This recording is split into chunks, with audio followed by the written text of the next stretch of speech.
Welcome. Bienvenue to Focus on French Cinema 2023, the 18th edition presented by the Alliance Française of Greenwich. My name is Renee Ketchum, the Managing Director of Focus on French Cinema.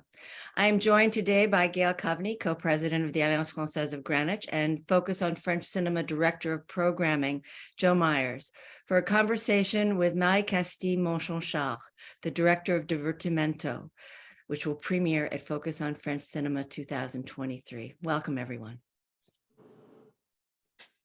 Hello. Thank you, Renee. Marie-Castille, first I have to say that your film we showed 2 years ago, A Good Man, prompted some of the most interesting conversations I had during that film festival. I think it was just a remarkable, provocative film to get conversations going, which I think is one of the great things about movies. Now, this movie, Thank you. Glad to hear that. this movie I know was inspired by the true story of these two sisters who formed this orchestra. How did you find this story? Well, it's the first time, it's my 7th feature film, but it's the first time that I don't produce it. I produced all the others, and it's the first time that a producer has the audacity of contacting me and saying, we have a subject that I think you could like, and would you be interested in reading it? And so I read, there was a first script that was written, and then there was a book that Zaya Ziwani wrote. So I read all that, and I discovered the life of Zaya Ziwani, her incredible destiny and what she did, and the orchestra Divertimento that I didn't know. And I said, well, yes, you're right. I'm interested by that profile, and I really would like to meet with her and do what I do usually, spend a lot of time with the people that I'm inspired by to write something. And so that's what I did. I met with Zaya and Fetouma. I spent a lot of time with them, and then I started writing again the script, and that's how Divertimento was created. The timing of this film was really interesting for those of us on the programming committee, because I saw your film within a couple of weeks of seeing Tar. And I thought there couldn't be a greater contrast in a depiction of the women in classical music than these two films. I mean, Tar, for all of its strengths, paints a pretty dark portrait of a woman in the world of classical music. Your movie is just so inspiring about possible opportunities for women. I mean, do you see a connection between these two films at all, like we did?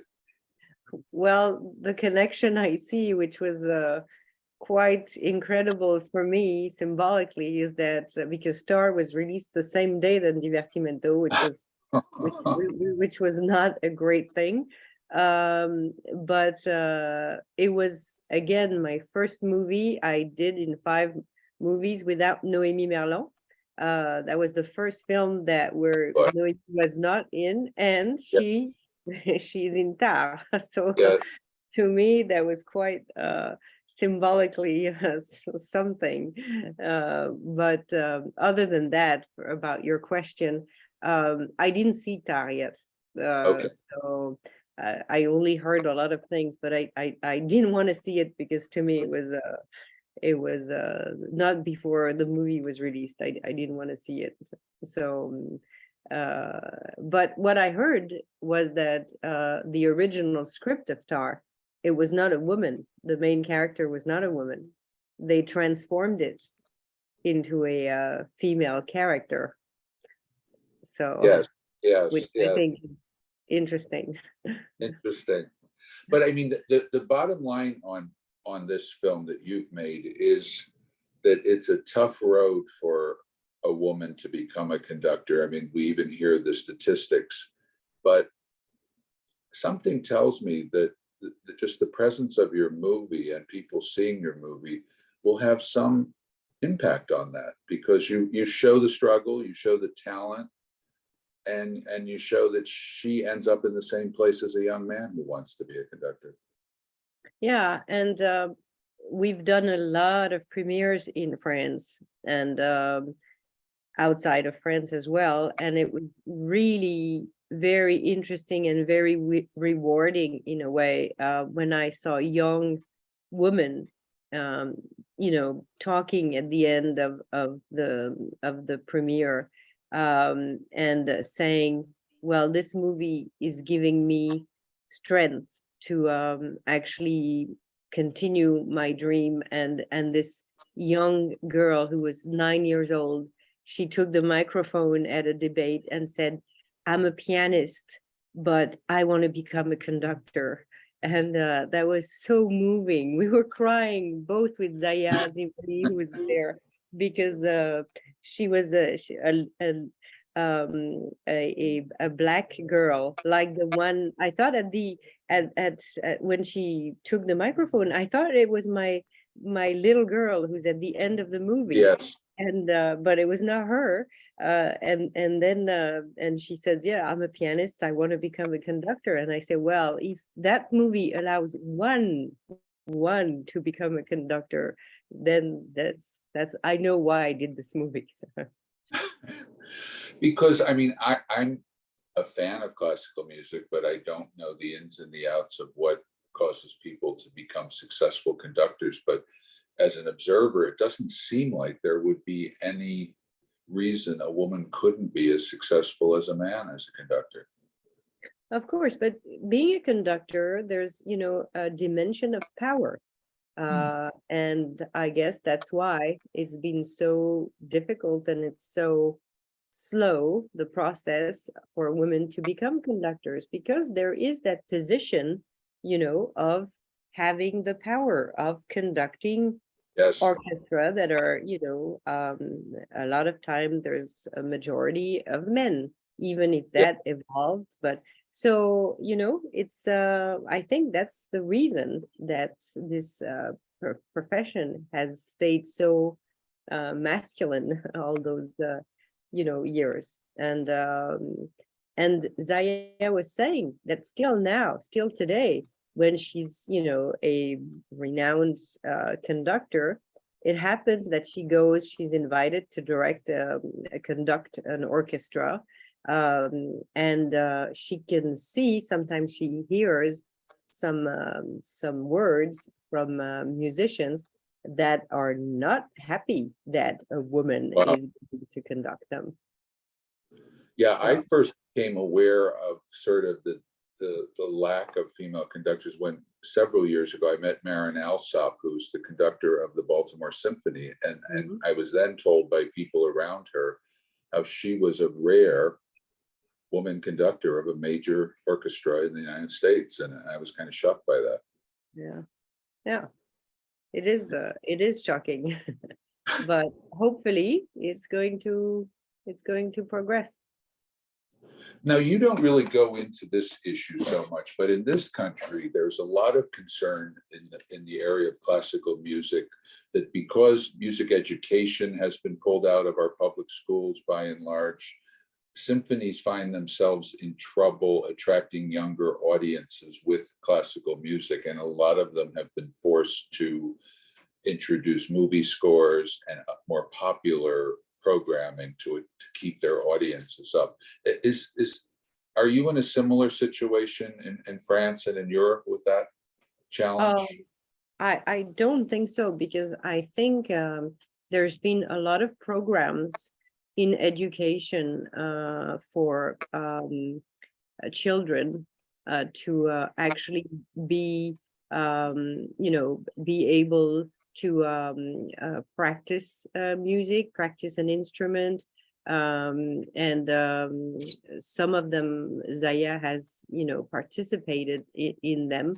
I still think it's not enough, but there are a lot of conservatories, music conservatories in France. There's a lot of music schools. There's a lot of programs where children can have access wherever they come from. The difficult thing, I think, is I read a fascinating book recently about a woman who actually she's American, but she lives in France, and she created this how do you say for babies, like a day, where you put your child during the day when you work. Daycare. A daycare, yeah. Yeah, Well, yeah. she created a daycare where music and classical music is like really in the environment every day, all the time with kids. And she realized how the impact that it has on the children, on the way they construct themselves, on their attitude, on their how their joy, their and then the more they grow up, how it changes the way they learn how to read, how to write, how they are more confident. So, and she believes that music is in every baby, every human being that is born. Music is in every one of us.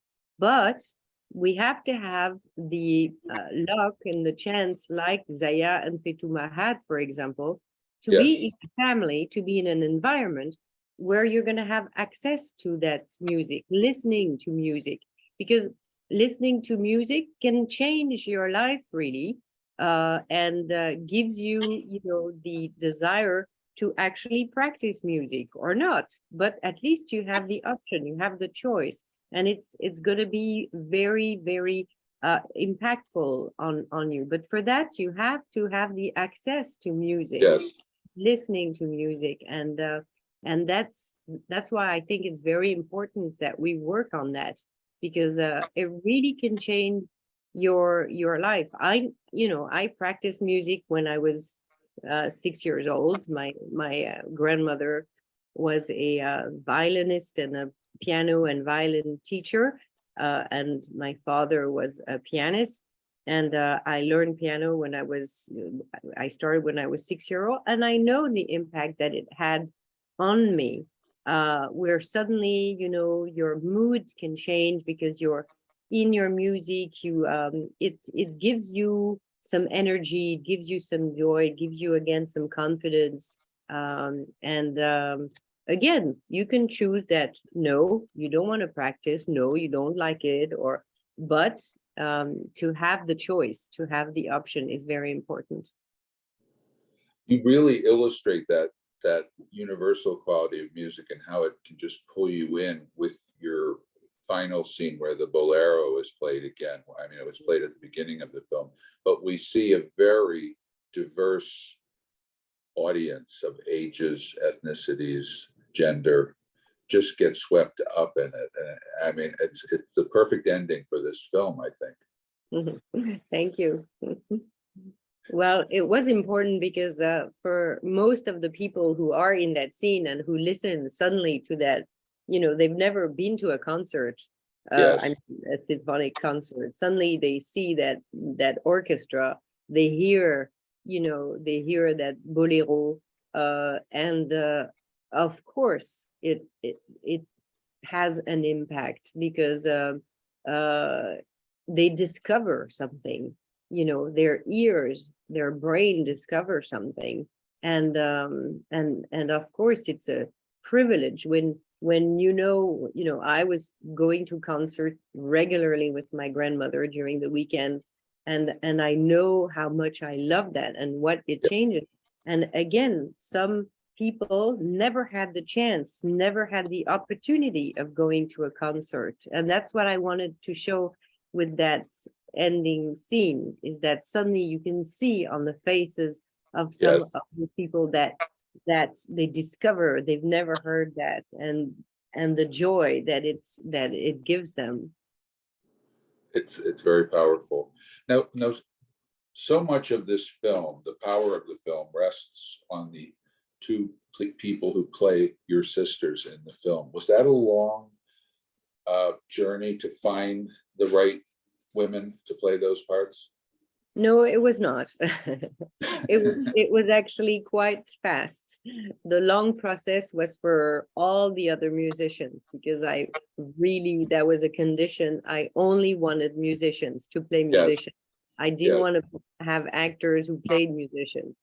I wanted to play for them to play in direct. Everything was registered, and so it was very important to me. So as for the sisters, Oulaya Amamra, I had discovered her in the first movie she did, Le Divine, and she had entered my casting brain, where I said, well, one day I would like to work with her.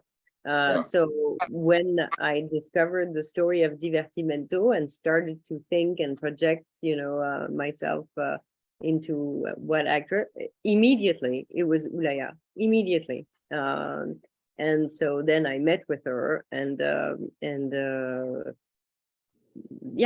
process was launched. There was absolutely no question for me that she would be the perfect Zaya Ziwani. As for Lina El Arabi, who plays Fetouma, I saw maybe 3 actresses only for that part. Lina was one actress that I really wanted to meet too, because I had seen her in a movie called Nos, and I thought that she had a lot of talent. And then when she told me that she played violin since she was 6 years old, that was a big plus for me, because again, as I wanted the actors to be musicians, she didn't play the violoncelle, but to be able to read, the music partition, to be able to she had an education in music and all that, so she had to learn how to play suddenly I don't know how to say violoncelle in English, the instrument that she plays. How do you say in English already? A viola? I think it was a cello. Oh, cello. Yeah, thank you. So of course, cello and violin is very different, but she had a base that was very important for her to be able, and she had the courage and also the will to learn how to play the cello. For 3 months, she learned with the real Fetouma Ziwani. And because again, I wanted her to be totally credible in the movie, and so she's the one playing, and it was amazing the work that she did. It's remarkable that those musicians acted so well too. I mean, they become wonderful characters in the course of the movie. Yeah, and the casting was very, very long, because again, first it was their level in music. So I saw hundreds of videos of musicians who sent me, them playing, like for 3, 4, 5 minutes. And then based on the list that I did for each instrument, I would meet with them, see their personality, ask them a lot of questions, and then try to match their personality with my characters, so that they basically would have a lot of natural, to act and not really invent a character, so and the energy and the confidence, of course, that the music and the playing gave them, because they are real musicians. That was very important too, and I think that's part of why they were very good, because first, they are musicians, and everything that's said in the screenplay, in the film, it's something that they can relate to, so yeah, so it was very interesting casting, I must say. And some of them most of them never acted before. Yes. like Marin Chapoutot, the one who plays Dylan. Mhm. And now they've been attracted to the movie, and so I think maybe they're going to continue acting. They bring a lot of humor to the film too. A lot of Yeah. the byplay between them in the rehearsals is really funny. Yeah, yes, and that's why typically I chose musicians that I could see had a lot of humor and had a little, some irony and so yeah, I asked them a lot of questions, spent a lot of time with them to choose them based on their personality. You can see that.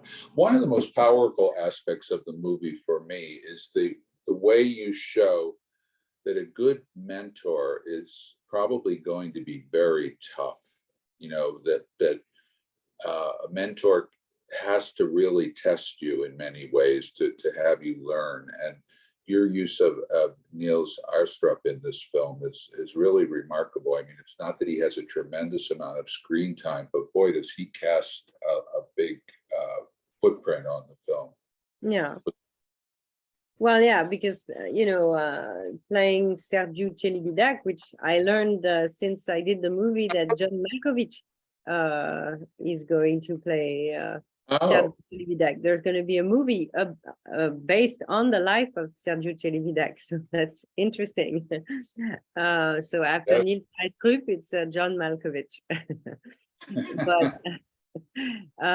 But yeah, Niels has this personality as well, yes. made with this duality of being kind and being soft and at the same time being really tough and sometimes violent, in his words and in the way he talks to people. And Sergiu Celibidache was like, I saw a lot of videos on with him talking and all that, and I could feel that personality. And of course, I had Zayad's stories, and memories with him, and it was interesting because sometimes when we would shoot with Niels and the scenes with Sergiu Celibidache, she would feel like the movie, where he goes back back in the future or back to she had the feeling that she was like jumping in her past, and sometimes she even wanted to go see him and ask him question like he was it was Celibidache.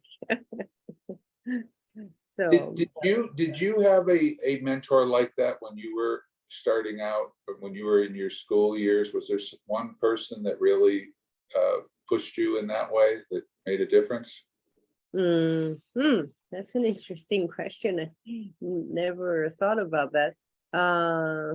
No, I don't think so. No, I don't think so. I had a French teacher, but it was a woman, and she had this. She could be very very strict and all that, and very soft at the same time. But she was a woman. One last thing I wanted to ask you, we're in a transition period in film in this country where movie theaters are really just gearing up again, and last year was a turning point as far as saving theatrical movies. And with our festival, we're doing a hybrid model, which is your film is going to be shown a few times publicly with audiences and also as part of our online programming. What are your thoughts about this period we're in where, streaming seems to have impacted theatrical movies in a big way? People maybe need to be re-educated to the power of seeing a movie with an audience. What are your thoughts on that? Well, first of all, I was in Los Angeles a week ago, and I went to the movie theater because, of course, I wanted to go back to a theater in the States. I could see that there were not a lot of people in the theater, and I could see also a lot of theaters had closed, Yes, which really I was very sad about that. And I realized how lucky we are in France. For some reason,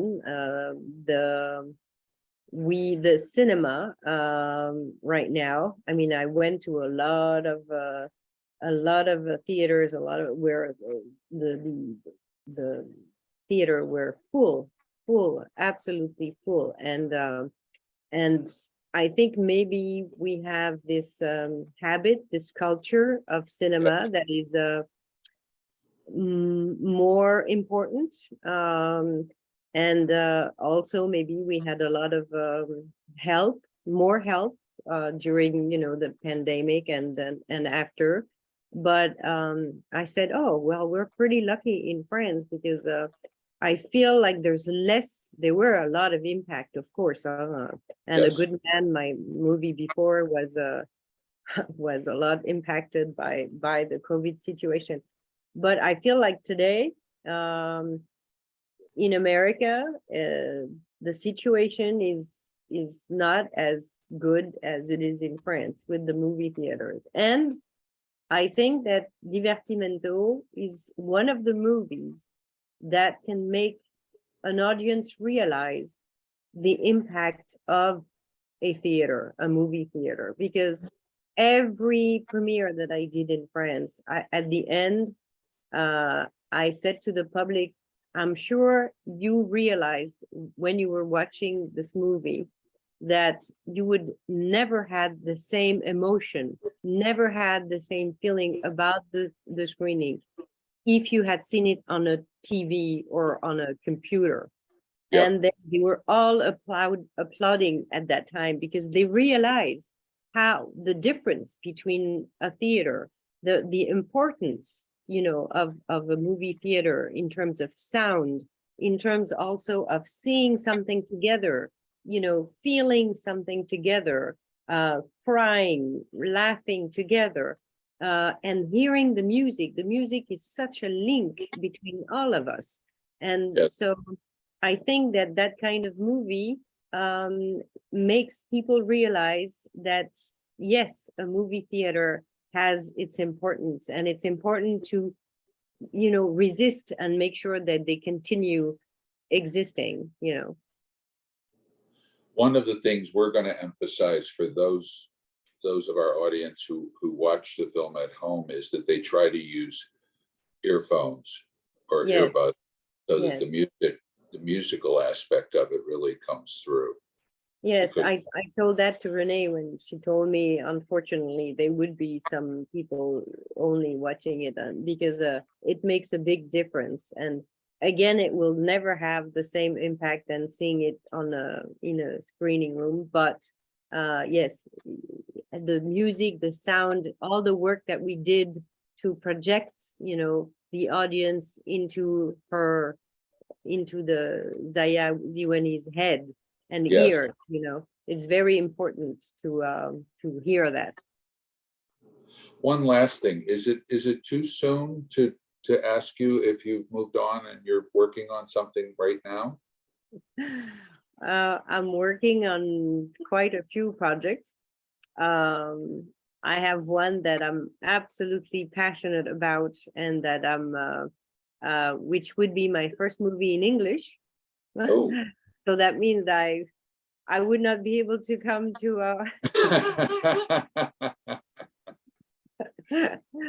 and it's also based on a true story that happened in 1995 in Vancouver in Canada. Wow. And it's an incredible story about how 24 women who had survived breast cancer, and a sports medicine doctor who's a very famous sports medicine doctor, Dr. Mackenzie, how they had the courage of creating a project that changed their life and changed the lives of thousands, tens of thousands of people, of women who have survived breast cancer around the world. because in 1995, you could survive your breast cancer, but you were still trapped into it because you were forbidden to do some activities that went from knitting to cutting vegetables to lifting your children to canoeing. And they created the first dragon boat team. And some didn't even know how to swim. Some didn't never went on the boat. And they were from age 31 to 69. And it changed their life. They reappropriate their bodies, their mind, their dreams. And they said, we cannot keep that to ourselves. And they started doing it all over, Canada and in the States, and then elsewhere, New Zealand. And now it's all over the world. You have certain breast cancer survivor, dragon lady teams all over the world. And it's thanks to them and thanks to him, Don McKenzie. So Wow. that's the project I'm working on. Well, I keep my fingers crossed, and I can't wait to see that. And meanwhile, I've got to congratulate this. Divertimento is just a wonderful, wonderful film. Congratulations. Thank you so much. Thank you very much. Thank you. And Marie-Castille, we look forward to welcoming you to New York and Greenwich in April. Yes, and I'm so excited to come back. Your third time with us. We're very, very excited about it. And thank you so much. Thank you very much. See you soon. See you soon. Take care. Yes, take care.